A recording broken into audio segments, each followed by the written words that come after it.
everyone, and welcome to Haunted Tales from the Old Rocking Chair. I'm your host, Christina Spencer. Tonight we do have some really good stories, as usual. I want to give a couple minutes for people to log on before we actually start the podcast. Before we get started, I want to show my appreciation and love to everybody that supports the channel.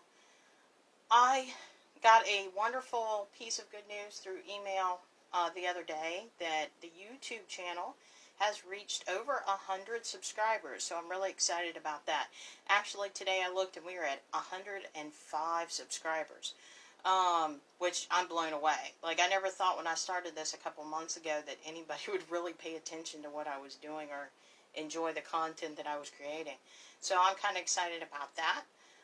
Also, I was looking and over 50% of the people that have been watching aren't even subscribed. So, again, I'm just blown away. And I want to thank everybody that's been supporting Haunted Tales and watch on a regular basis. And if you're a first time, welcome. I hope you enjoy the content and the stories that I'm doing. I'm doing a couple different things tonight that I've never done before. I'm actually using some audio clip evidence in some of the stories, so I'm kind of excited about that. We might actually get a bonus video, maybe out sometimes next week, I'm hoping. One of the stories tonight is a Paranormal Investigation, and they were generous enough to allow me to use their evidence and their photographs, so I might throw together a special video just on that location and that investigation, because I've never done an investigation video. I thought it would be fun.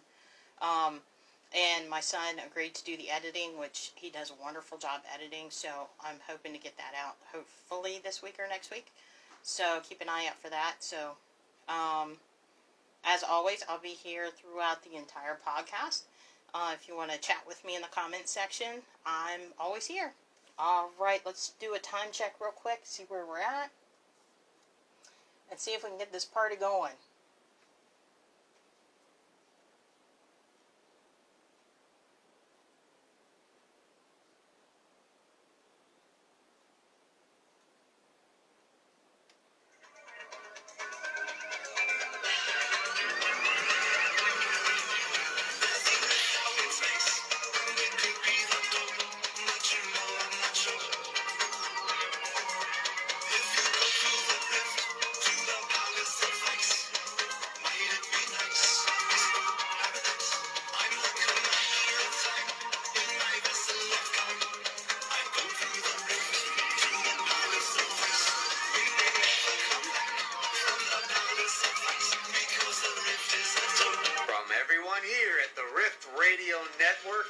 To welcome you to tonight's special broadcast.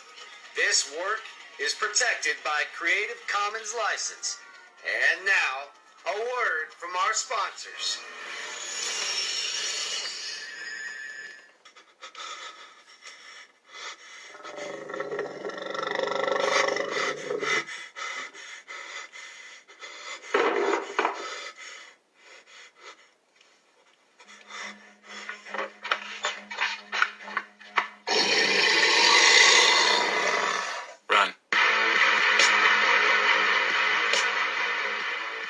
Staunton, Virginia this fall to experience the creepiest place around. Take part in the Ghost of Staunton Tours, produced by Marty Siebel and the residents of Staunton. Ticket prices range from $8 to $13.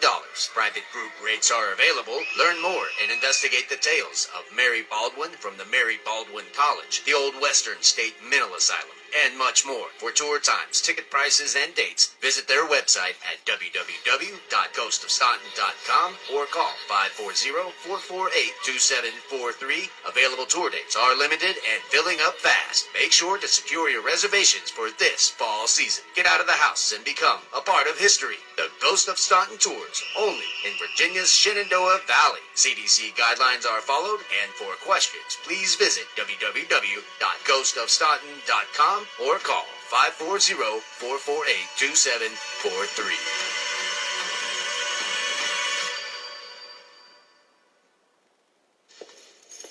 The skeleton key. This mystical shop, found exclusively on Facebook, is stationed in Blossom, Texas.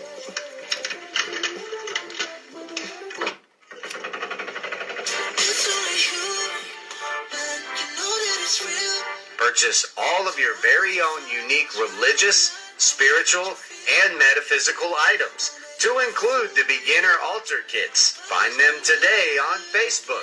Remember, you've always had the key.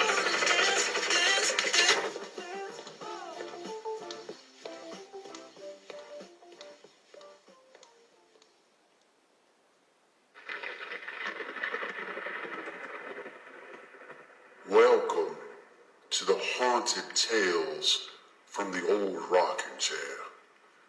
And now your host, Christina Spencer.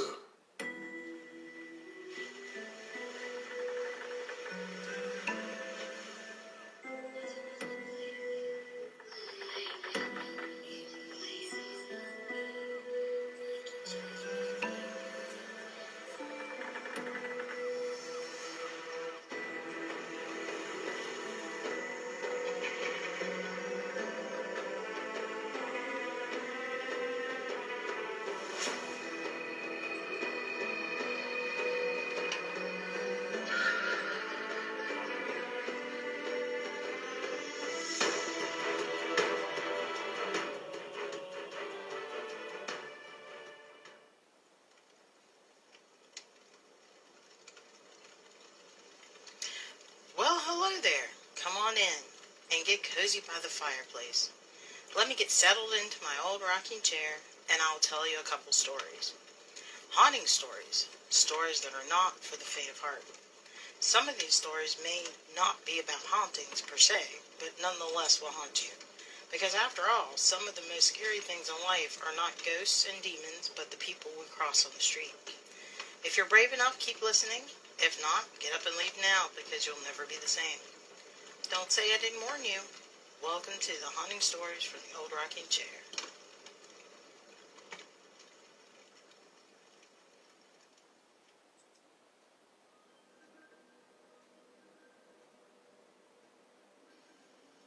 Alien Ghost, what was it?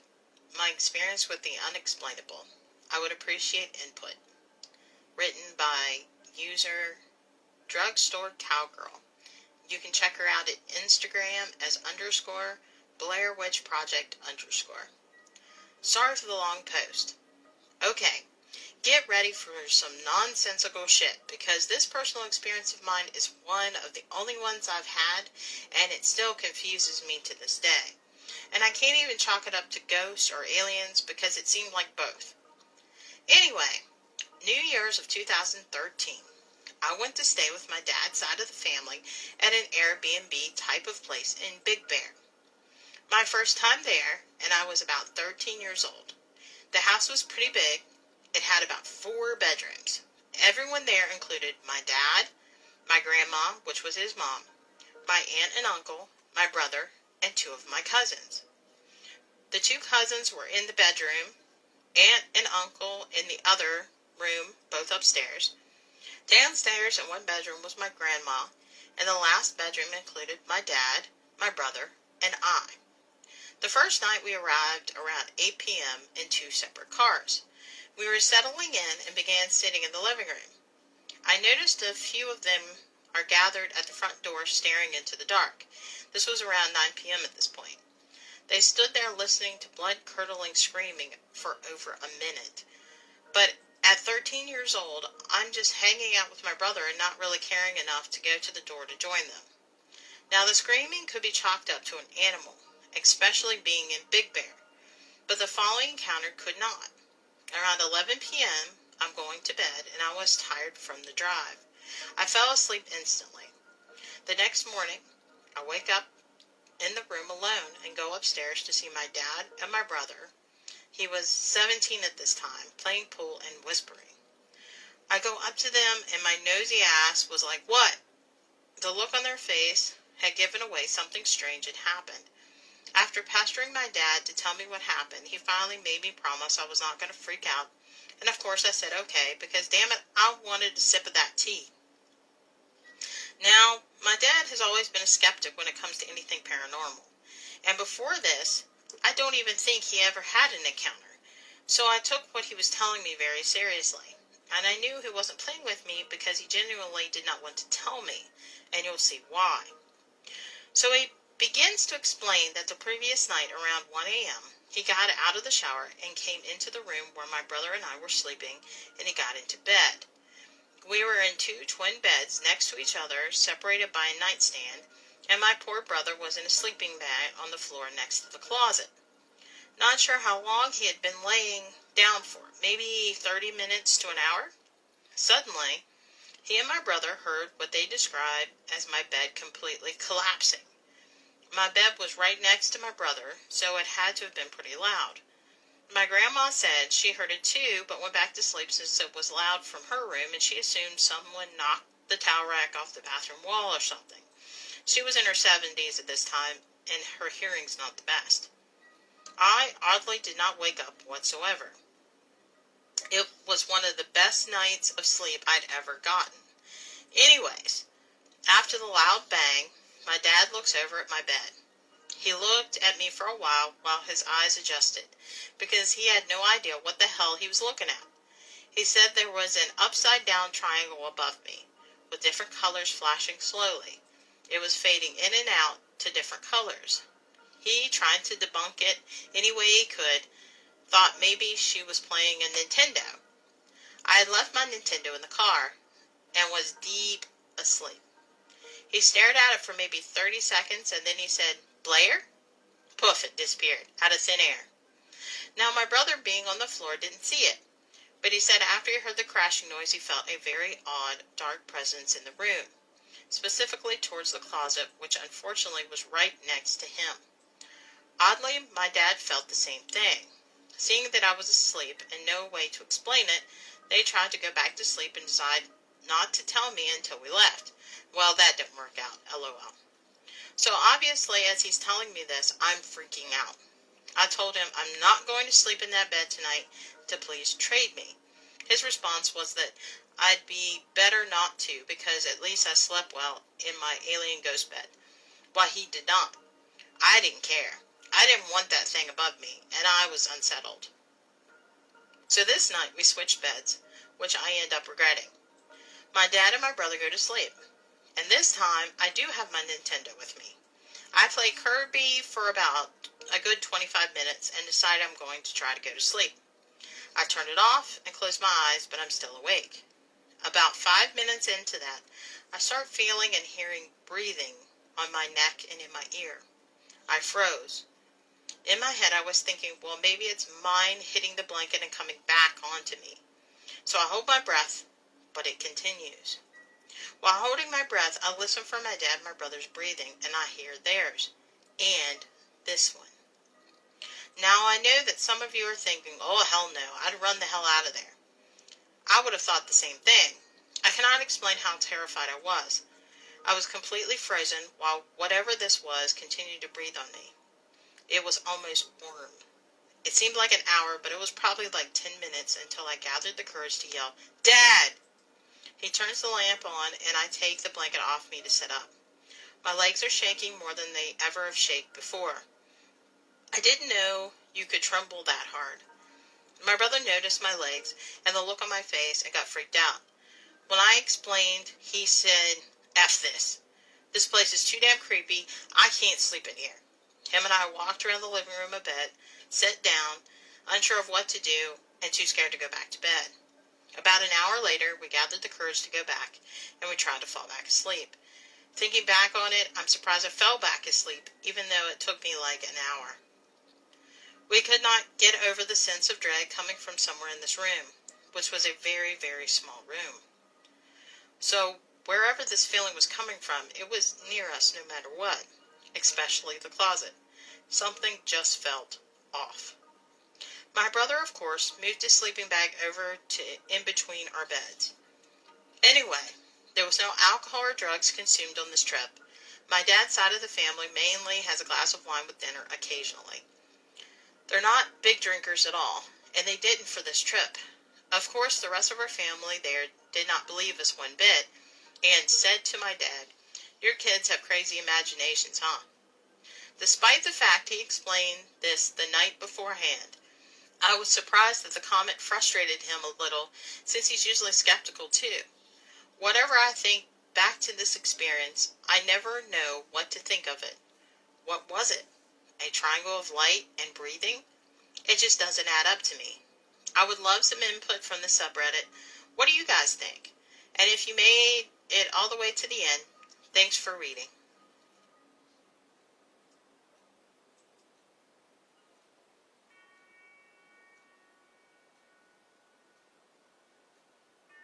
The next story that we have is a two-parter. The first part is a history of a location and somebody's personal experiences. The second part is the other investigator that was present, her personal experiences also. There is some EVP that I will play for you during part of the story. If you don't know what an EVP is, it's called an electronic voice phenomena. It happens during investigations where people record and they ask questions, and sometimes they get responses. So I'm going to include 3 excerpts from the original recording. I'll leave a link for the article in the description so you can read the full article. There's a lot of really nice pictures in it. The full recording's there. It's about 7 minutes and 40 seconds. They have some other interesting articles on the website. It's called Voices in the Attic, and you can see the link down below. The first part is the article from Voices in the Attic. It's called More Tales from the Jail. It's written by Natasha Wood. You can also reach her at Twitter at oldvitch, VVITCH. Welcome back to the attic. This will be our final post on the Ottawa jail for now, as our stay was unfortunately only for one night. However, while we were there, we experienced some things and learned even more about the happenings on the property, both past and present. To begin, we sat in a cell on death row with an audio recorder, which returned some sounds that did not come from any of us that we know of. The recording is below, including the time codes of the unexplained sounds. Okay, the first one, like when you look at the article, it has the complete recording and then it has timestamps that you can fast forward to. I'm just going to play the individual clips for you. The first one is called Distant Scream. Right after she says, "Why haven't you passed on?" you kind of hear a noise carry through. It kind of sounds like a distant scream that may have started while she was talking, but I'm going to play the recording and let you be the judge. Why have you not passed on? Okay, the second one is called A Long Breath. I think they're talking about one, but I hear 2 breaths. I'm going to leave it up to you guys to determine. She goes to say it's certainly not like, and as she's saying that, you hear a breath, and I hear an additional breath right before her friend says, "I wasn't even right behind you." But I'm going to play the recording and let you guys decide. It's certainly not like... Hold on. Did you just breathe really loudly? No. I wasn't even right behind you. Okay, our third and final clip is called A Low Ooh Sound. I definitely hear something in the background. I wasn't there, so I can't verify it if I would think it was paranormal or not. It sounds very mechanical to me. An engine revving up, a motor kicking on, or wind. I'm going to leave it up to you guys to decide what you think it is. So here's the clip. It's hard to tell what's other people in the prison and what is happening up here. There's somebody upstairs here. Okay, those are the 3 clips that they specifically bring to your attention in the article. There are other things they discuss in the audio clips, such as hearing other voices, hearing footsteps. So I would definitely urge you guys to listen for yourself at the Voices in the Attic webpage. And like I said, I'm going to leave that link down below so you can listen for yourself and come to your own conclusion. And here's the rest of the article. Some of us went to explore the jail before midnight, when the noise of the traffic outside had died down. 2 of us got lost in the maze of cells and hallways before they got too separated. Michelle, sensing that she was being followed or watched, called Joseph from her phone, while Rachel was looking for the source of what she believed to be rain. She never found where the sound was coming from, but it certainly was not raining outside. When they found one another again, both of them described feeling the same thing. They were not alone. Meanwhile, in the guards' quarters, I learned about some more interesting stories associated with the jail. First off, the vampire. And no, not the Dracula kind. The story of the jail vampire began with a cryptic note left in one of the walls in the death row cell. It's something of a legend which you will read about in books or hear on the Haunted Walk, with various bits of misinformation. So we asked a member of the staff at the hostel, and they did indeed verify that there had been a note discovered during renovations. It was apparently placed there at some point in the 60s, but not actually discovered until some time later. The message read like this: I am a non-verdictal vampire who will vanquish you all. One by one I will ornate your odorous flesh with famished fangs, but who are there 94 or 95 steps to the 9th floor? A book on the top shelf will lead you on the right path. In the book Haunted Ontario by Terry Boyle, Haunted Walk guide Carol Devine revealed that even while the jail was in operation, prisoners described the vampire as a spiritual entity which tries to push your soul out of your body. They say it feeds on the sick. No one knows for sure whether this creature's territory extends throughout the jail or not, she said. Two stories in particular are associated with the non-verdictal vampire. The first occurred in 1994, and the second occurred while the jail was still in operation. The 1994 incident involved two men who were staying overnight in the governor's quarters.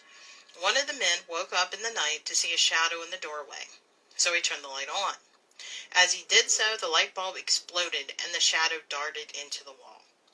Later, workers discovered a passage behind the same wall, which subsequently led to theories that the vampire spirit was using the old passageways to travel around the jail. The second non-verdictal vampire story also took place in the governor's quarters. At that time, the warden's family, including his 8-year-old son, had moved into these quarters. I know a jail probably isn't a good place for a boy to grow up, but then the management at this jail had a long record of bad ideas. As most little boys do, the son often played in the stairwell outside the quarters, but after a while the warden's son changed. He developed an intense fear of the dark, a mysterious illness, and a rather swift change of personality. His sudden decline is attributed to the vampire. Spirits such as these are not at all uncommon. They have been well documented all over the world, often described as parasites, which suck the energy and life out of their victims, or anyone who resides in their vicinity for too long. So it's safe to say that the governor's quarters are not a great place for an extended stay. The stairwells are also rather notorious for their violence.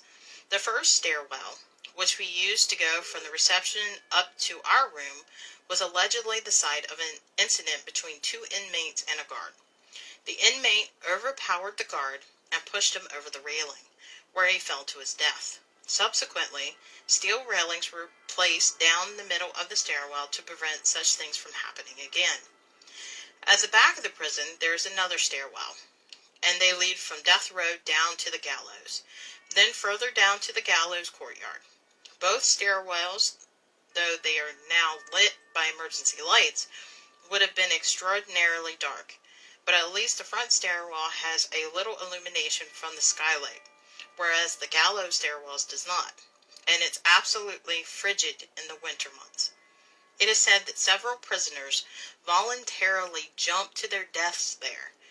I say voluntarily because other prisoners were not lucky enough to choose how or when they perished, as they were the victims of illegal, undocumented executions. We looked up above the stairwell to see a thick wooden beam cemented into the walls on either side. It's clear that the beam served no structural purpose, and that it was placed there after the wall's completion. What's even more clear are the rope marks in the beam. Deaths in the jail often went undocumented, left up to mystery. Inmates either died with a noose around their neck, hanging from that beam, or they perished from neglect. This was also the case for immigrants, men, women, and children who came to Canada seeking a better life, then found themselves locked in the basement of the jail, exposed to the elements. They were in the dreaded quarantine because it was believed that they carried foreign diseases. Until recently, it was unknown how many people really died at the jail. But construction next door on the Mackenzie King Bridge gave a harrowing indication as to what really went on behind the 6-meter-high walls. The courtyard, which now serves as a parking lot, was uncovered, revealing 150 charred skeletons, one of which likely belonged to Patrick Whalen. Later deaths were interred at Beechwood Cemetery in unmarked graves, so the courtyard corpses could have just been the tip of the iceberg. If this place sounds like a medieval dungeon, as it was so accurately described in 1972, then you're getting the right idea. As a jail, it was a cold, overcrowded hellhole at the best of times, and it would have likely been shut down much earlier had word got out about the unrecorded deaths and burning of bodies on the property. However, as a hostel, the Clarington County Coal is a wonderful place to stay. There is so much to learn from the walls around you. From the heavy prison doors and the creaking floorboards, they all tell the grim tale of the Ottawa's past, and the poor souls who endured their sentences inside. But somehow, despite the many horrific things that happened in the jail, there's something warm about the building, and it's not just the radiators blasting heat into the rooms. There's a new life there which exists alongside the darkness of the past, which I attribute to the care and positivity given to it by the staff members and the much-needed renovations. In conclusion, long may the Ottawa jail stand, and long may we learn from its lessons. If you've heard stories about the jail or experienced something on the haunted walk, please let us know in the comments. If you haven't spent the night before, book a bed at Hostels International and stay a while. In addition, you could find us at Attic Voices on Twitter and Attic Voices on Facebook. Okay, the second part of the story is called Overnight at the Ottawa Jail Hostel, and it's written by user TwitchUponADecember. So like 2 years ago now, myself and a group of friends went to stay at the Ottawa Jail Hostel because we made a website to write about horror-related stuff, and we thought it'd be fun to do a group outing and maybe get some live tweeting and articles going about what happened. The Ottawa Jail Hostel, for anyone who doesn't know, is supposed to be a really haunted building in Ottawa, Canada. It was originally the Carleton County Gaol, G-A-O-L, where prisoners were kept and hung.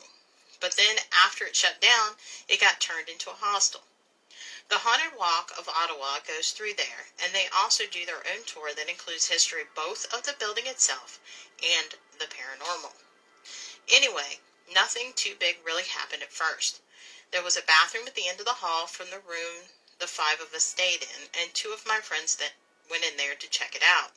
And there was a door at the back of the bathroom for the actual toilet. It separated it from the shower, and my one friend went in to check it out. And when the other went in to follow her, the door was partially open. But it was like something was pushing it from the other side, so she couldn't get it open. The friend inside swore she wasn't touching it.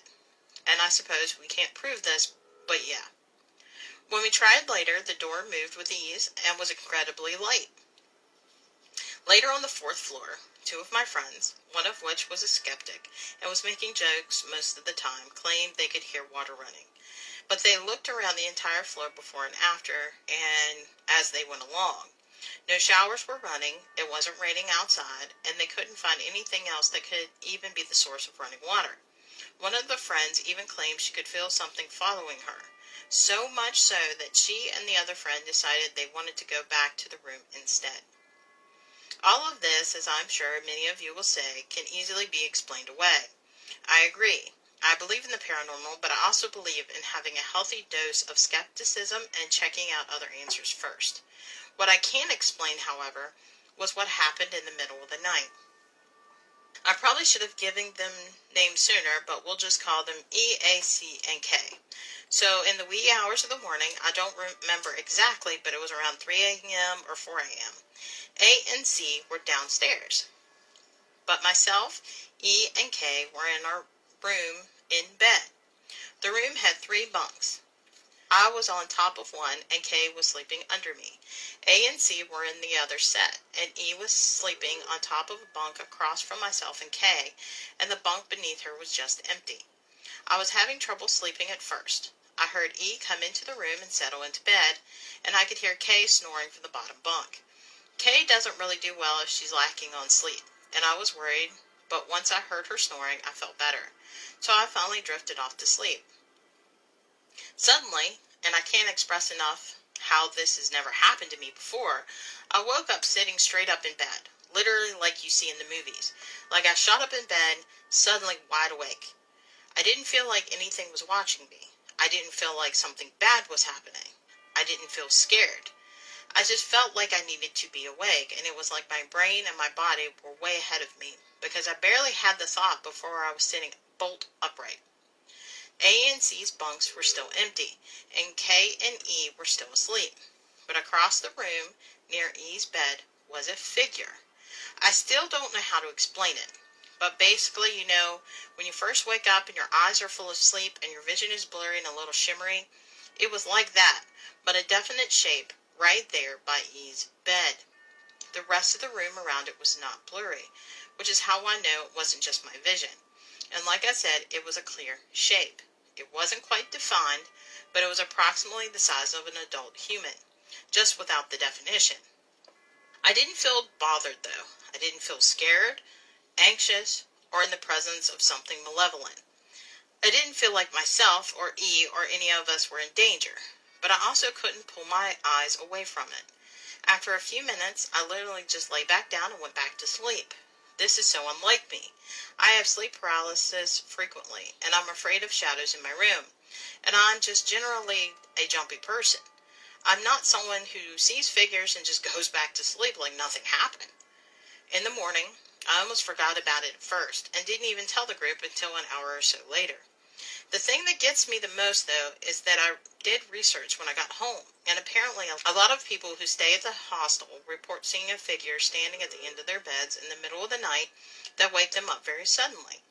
A lot of people seem to think it's Patrick Whalen, the last person to be hung in the jail. Feel free to debunk me, I don't really care, but I am sure I saw something.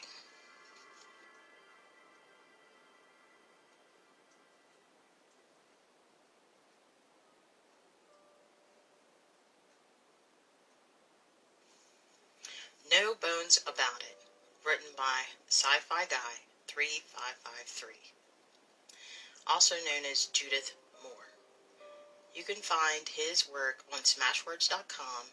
Look under Sci-Fi Guy 3553. Marcus Odin is a young archaeologist student teacher in New York City. On the side, he's a tour guide at the American Museum of Natural History.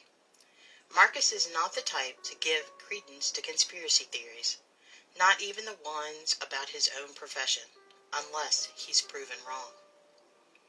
Marcus Odin was finishing up his last tour for the day at the New York's American Museum of Natural History. It was only a part-time gig he did to help pay for his grad schooling at NYU. His bachelor's degree was in archaeology, and he was shooting for his master's degree in contemporary avian connections to dinosaurs. That is, Marcus was of the school of thought that some of the dinosaurs had evolved, or de-evolved, depending on who you talk to, into birds rather than going into extinction. When the last of his tours finally left the doors to the famed museum, it was already after 5 p.m. It was a Saturday, and he still had to grade some of his students' essays by Monday morning. Some weekend. "Hey, Mark," Larry, one of the Natural Museum's guards, called out to Marcus as he was walking by the circulation desk with a handful of essays, on his way to the office in the museum's basement. "Looks like another all-nighter for you." "Yeah, I've got about 50 more of these essays to get through."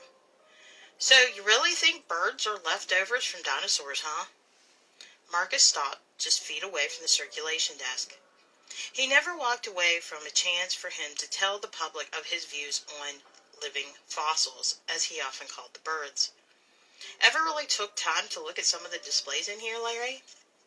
Well, yeah. Ever noticed the skeletal formations of birds and then compared them to the dinosaur fossils? How they tend to share the same bone structure in their heads, in their hind legs, or in their tailbones? He knew he didn't have time to break down scientifically the similarities to the guard, so visuals were enough. Yeah, I've noticed all those things before, but I gotta tell you, Mark, sometimes I agree with this friend of mine. About what? Marcus asked curiously, as he set his pile of essays on the corner of the circulation desk. Suddenly, Larry seemed to become apprehensive as he looked around to make sure no one else could hear him. He rolled his chair up closer to the young archaeologist. You see, my friend Bobby, she has this reputation for being a bit wacko, but sometimes she makes sense. She told me that dinosaur fossils are nothing but fake skeletons that are constructed and implanted in the earth all around the world just so museums can make money. What? Marcus had to remember to whisper. Larry, I've gone on archaeological expeditions in the U.S. and Africa. Trust me, the fossils are quite real. My turn to ask a question, the guard said, yet whispering. You know about special effects these days, right? Both in the movies and theme parks? Right? Well, yeah. Marcus waited to hear more from Larry. But Larry just looked at Marcus with his brows arched, then shifted his eyes dramatically to indicate the museum. Oh, come on, Larry. I didn't think you were one of those conspiratorial sort. Like I said, I've helped dig up dinosaur bones and even some ancient human fossils. What about human fossils, Larry? Does Bobby have an answer for that, too? Larry shook his head and leaned back in his chair. Look, Mark, I didn't mean to offend your profession. I'm just saying that if you were in the business that depended on drawing people in to look at some fantastic creatures, and you needed something so remarkable that would make them want to spend their money by the millions each year. Larry let his sentence taper and shrugged his shoulders. With that, Marcus told the young guard to have a nice weekend. Marcus looked at the clock on the office wall. 1:50 a.m. Crap. That's too late for anyone to hang around any museum. He gathered all his students' essays and put them in his bag and left his office. He started for the elevator until he noticed a light behind a door to a section of the Natural Museum he had never been to before. Marcus could not resist going over to see what the room was and who was working there so late on the weekend, besides himself, of course. After Marcus knocked on the door, a middle-aged man wearing a face mask opened it. What do you want? The man behind the door said rudely, his eyes looking past Marcus and venturing all over the basement, as if making sure no one else was there.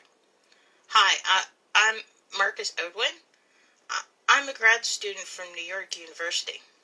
Oh, are you here for the position? The man said with a bit more hospitality in his voice. What position? The one in our creative department. You work here, I assume, because only existing employees can apply for it. Of course I do, Marcus said, feeling offended. Then I'm surprised you don't know, the man said, taking off his mask. Know what? The man led Marcus into the lab area. To Marcus's total disbelief, it was a workshop. Not a workshop of ceramic figurines or artwork, but of some structures that looked strangely familiar.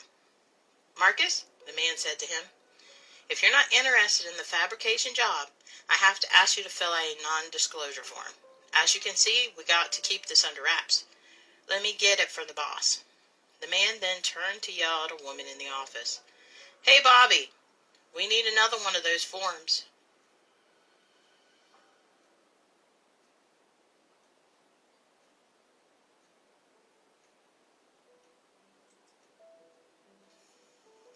Hide and Seek, a true story. Written by user dismal_syllabub. Check her out on her YouTube channel, Fear the Slumber. I'll leave a link in the description. My youngest brother is 13 years younger than me. We used to play hide and seek all the time when he was between 2 and 3 years old. I stopped after a weird experience occurred back in 1999. I was always a nerdy girl, and even enjoyed doing homework after school at our dining room table. Every evening, my little brother, Eddie, would come running from some place in the house and say, "Come find me," then proceed to hide in the same spot every time. That spot was in the living room behind one of those big old school floor speakers. The living room and dining room are separate by a wall, so I'd have to walk around it and towards the corner of the living room to find Eddie. I would look around asking, "I wonder where Eddie could be. He's hiding so well." And then I'd jump and yell, "Found you!" He'd squeal with delight and run away while I chased him to wherever my parents were to save him. Then I'd go back to doing homework. Well, except for that last time. I was sitting doing homework as usual, and Eddie came running up to me. He didn't say anything, but I knew what he wanted. I said, "Oh no, Eddie is too good at hiding. I don't know if I'll ever be able to find him this time." I watched him take off around the wall, and I gave him a minute to hide. I put down my pencil and began the route. I jumped in front of his spot, but the words I was about to utter caught in my throat. The spot was empty. At this moment I heard Eddie's giggling coming from my parents' room on the other side of the house. There's no way he could have made it down the hall without me seeing or hearing his footsteps reverberate off the marble flooring. I went over and tried to open my parents' bedroom door, but it was locked. I knocked and waited. My mother opened up a few seconds later and asked why I was looking so confused. I asked her if Eddie had just been out in the living room, and she said no, that he'd been with her in the room for some time now. I felt like a lead weight dropped into the pit of my stomach. I didn't explain anything to my mom at that point. I just asked if I could finish my homework in a room. Eddie didn't act any different, but I refused to play hide and seek with him anymore. Recently, it happened again. Sort of. Now, I'm 37 with 2 kids of my own. My 7-year-old daughter likes to hide whenever we're visiting Grandma and Grandpa at the same house. The speakers are gone, and she does change up her hiding spots, however. The area where Eddie's hiding spot was still works. The difference is now there's a couch to hide behind instead. About a week ago, I walked into my parents' house to pick up my daughter after a visitation with her father. My parents were in their bedroom, but I have a key, so I let myself in. I assumed she was already there, so when I heard a noise coming from the living room, I figured it was just her, hiding again. I walked quietly to the living room towards the couch and was about to jump scare her when I heard the front door open. In comes my daughter, all smiles, running to hug me. I looked over and there was no one behind the couch. Definitely didn't mention it to her or anyone until right now. What the heck is going on?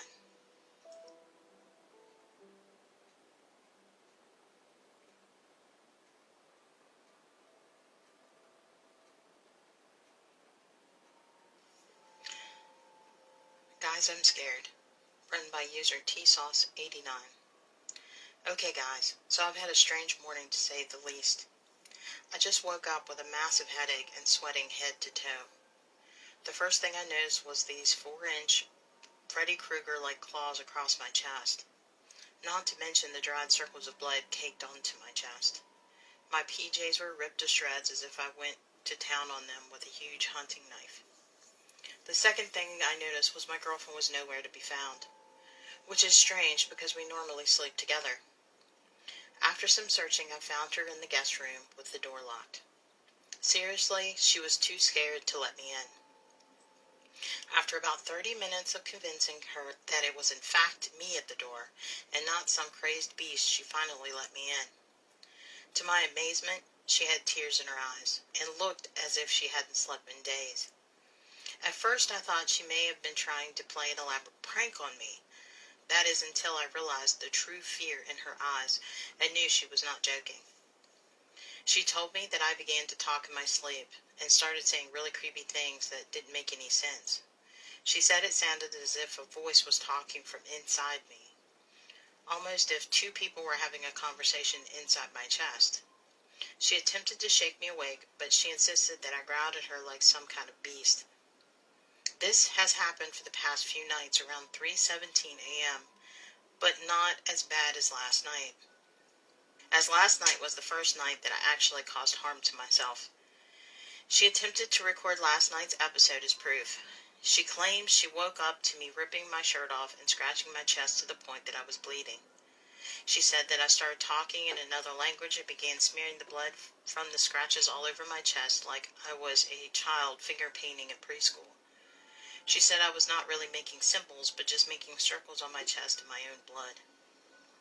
Personally, I don't know what the hell is happening. I listened to her recording, but to be honest, I don't really hear anything crazy. But I'll take her word for it. I mean, me waking up with the scratches and blood along with feeling the way I do is proof enough for me that something's happening. She normally isn't able to wake me from sleep when I'm in this state. The one time she was actually successful, which was last night, she told me I mentioned the frogman. Now, I don't know anything about a frogman, but that is also something I'll take her word for as well. She was really shaken up this morning and wanted to leave. Guys, I don't know what to do. Hopefully we can continue to gather more proof or information on what's happening to me. Is there anyone who may know what's going on or has experienced a similar situation?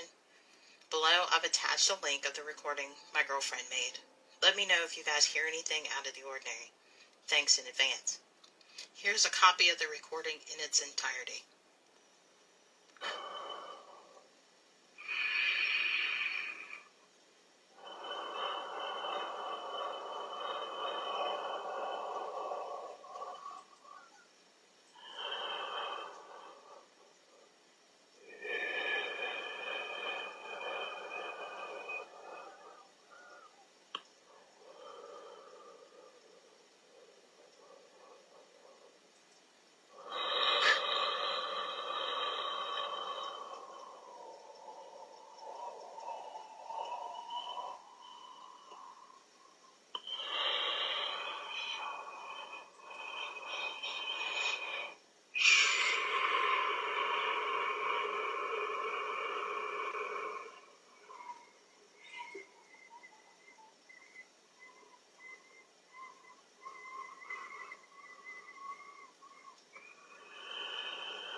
This is a copy of the recording. If you want to listen to the actual recording, I'm going to leave a link to his YouTube where it can be located on the description down below.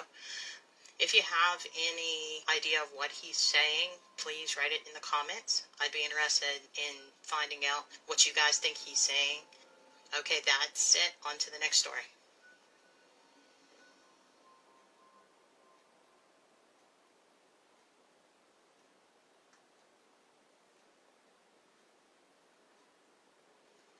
I still wonder what he was using those pictures for. Written by user lalalalastresort. So a few years ago, I was 17 at the time, and I was attending community college at the outskirts of my hometown. I would take an hour-and-a-half long bus drive because both my parents worked, and my other siblings were too young to drive.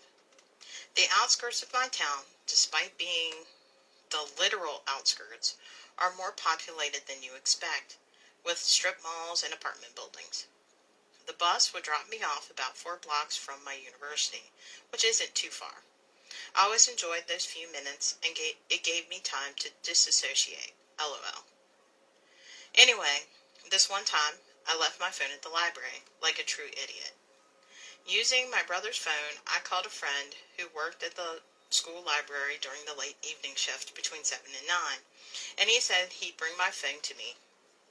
But he lived closer to the college than I did, so I told him I'd just meet him at his shift and pick it up myself. He said okay, and I boarded the bus around 6 p.m. Now, I get off the bus at my usual spot, and the place looked deserted. I'd never been there that late at night, and maybe it was because it was the weekday that people were home. Or I don't know. I had my brother's phone in my pocket and just clutched it tighter and tighter, picking up my speed until I was practically jogging.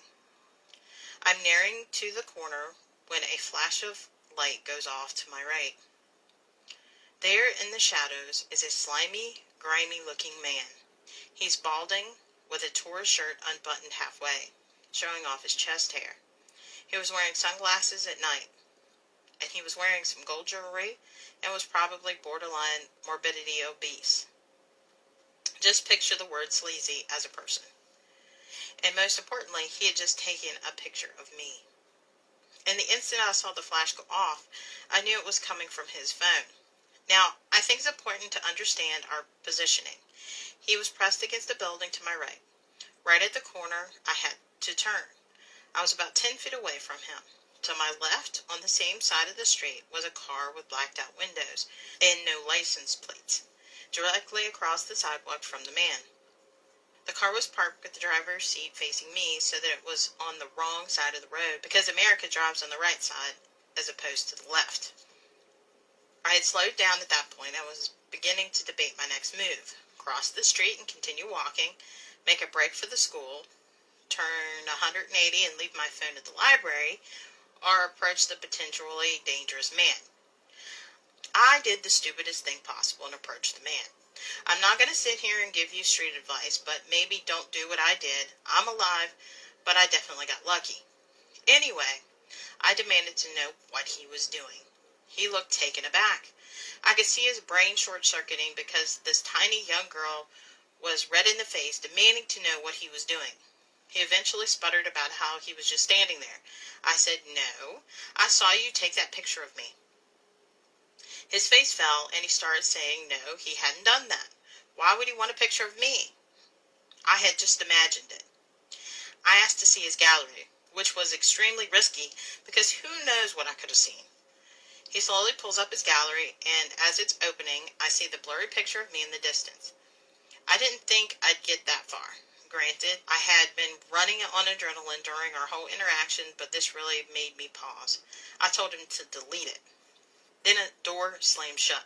I knew it was the parked car. My brain cleared up, and I hightailed it to the school. I could hear a single pair of footsteps behind me, but I sure as hell wasn't going to turn around and check who it was. The car started, but they would have to have done a U-turn on a relatively narrow street just to be able to follow me. I think that's really what saved my life. The fact that the car was parked facing the wrong direction. I reached the school, out of breath and in tears. My friend opened the building for me, and I was crying, explaining what had happened.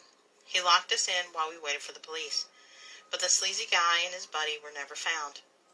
Anyway, my mom had gotten out of work by that point, and I called her to ask to pick me up. We waited with my friend until the end of his shift and drove him home too. Needless to say, I carry mace with me everywhere I go now, and I'm yet to find a police report stating a guy matching his description had been arrested. To be honest, I don't think the police believe me fully, but who knows? And to this day I wonder, what would have happened if I hadn't confronted him? Would I be here to write this story out, or did I put myself in unnecessary danger by doing that?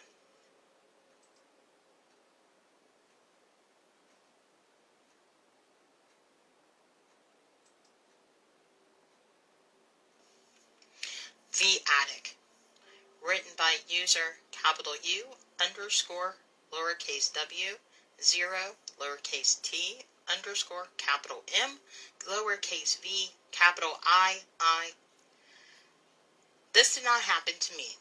but to one of my good friends. He told me this story when we were sharing scary or unsettling things we experienced. I believe that it's true. He was turning ghost white as he continued telling the story, and was close to tears by the time he finished. For the sake of making the writing easier, I will write it from his perspective. I lived in a small bay town when I was younger. A town small enough to the point where everyone knows each other, and any gossip would be consumed by the town in less than an hour. I had a friend who I will address as Jake, and we did everything together. There wasn't much to do in a small town, so we'd usually play video games all night and drink if we could find any alcohol. Jake always talked about how he'd hear strange noises in his house at night, especially when he was alone. His house was old, and apparently a murder had happened at his house, and other people died there due to other causes such as illness. Horror stories were common to keep children out of danger in small towns, or just for older kids to scare the younger ones. I was 16, and Jake was 17 at the time. We had planned to stay up the entire night playing video games, eating snacks, and drinking some beer. He had recently started talking more and more about odd things about his old house, but I brushed it off as him trying to just scare me. Everything was normal when I walked into his house that night. We went into his bedroom, which was on the bottom floor of the house, and started our night. His parents were out that night, so we had the house to ourselves. About an hour in, I left his room to go use the bathroom. The bathroom was up a flight of stairs, which opened to a hallway down the length of the house, with the bathroom being at the end of the hallway, and above it was the ceiling attic hatch. After using the bathroom, I noticed the ceiling hatch was open. I thought it was strange, so I went back to Jake's room and told him. Both of us went back and just stared at it, trying not to show the uneasiness that was trying to knot in our stomachs. We closed it, turned off the upstairs light at the bottom of the staircase, and went back to his room. An hour and a half later, Jake had to use the bathroom. Before leaving the room, he busted a joke about how the hatch was going to be open again, and as a joke in return, I said I'd walk up the stairs with him to investigate. We turned the corner that led to the staircase, and the hair stood up on our necks as we saw the light shining down from upstairs. We looked up the stairs, seeing the wide-open attic hatch. We slowly approached it, quickly closing it, and ran down the stairs as fast as we could back into Jake's room, slamming the door shut and locking it. Neither of us had the stomach or bravery to hide our fear at that point. We were so paranoid that we slept in the same bed. We didn't hear any noises as we tried to sleep, but eventually I managed to drift off. Falling asleep, I woke and found myself in a dream. The world was in black and white. I realized I was in Jake's room, and it felt so realistic that I didn't even notice I was dreaming at first. I got up from the bed, and something drove my body over to the window. Between two hedges, which had previously not been there, a lady in a wedding dress stood below an arch that was overgrown with dead vines. She turned around and saw me and started to smile. At first, it was not too creepy, but then her smile started getting wider and wider until it reached both of her ears. A ring filled my ears and she started laughing. Something started scratching at the door that was at my back, and no matter how hard I tried, my eyes were locked on the lady in the dress. I could not move and I was paralyzed with fear. At that moment, I woke up, but I was on the couch in Jake's room and not in his bed. His eyes were wide when he saw I was awake, and he asked if I was up any time during the night. Confused, I told him no. He then told me that in the middle of the night, I got out of bed and stared out the window with a wide grin on my face. He explained that after that, I left the room and he heard a large thump. Then I came back into the room and fell asleep on the couch. Once we cleaned up and left his room, our curiosity bested us, and we decided to look up the stairs, only to see that the light was on again, and the attic hatch was wide open.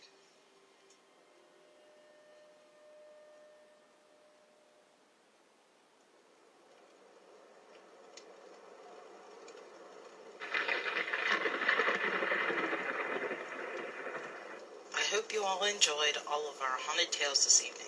If you would like to discuss any of the stories on tonight's podcast, I'm always live during and after the podcast every Sunday night starting at 7 p.m. Join our community on our Facebook group page and YouTube channel. If you have a haunting story of your own or artwork and you want to submit it for consideration for the future show, drop me a line on our Reddit page or email address. All our links are below in the description. Special thanks to Dark and Mood for all his wonderful art that you can check out on his Reddit page. I want to thank all our brave storytellers, for without them there would be no show. A detailed list of story credits are in the description. But most importantly, I want to thank you, the listener, for taking time out of your day to listen to Haunted Tales from the Old Rocking Chair. I hope you have a wonderful night, and as always, sweet dreams.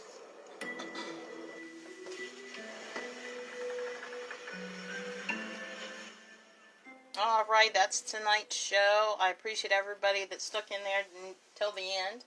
Also, again, I just want to share my appreciation to everybody that has logged on to the YouTube channel and subscribed.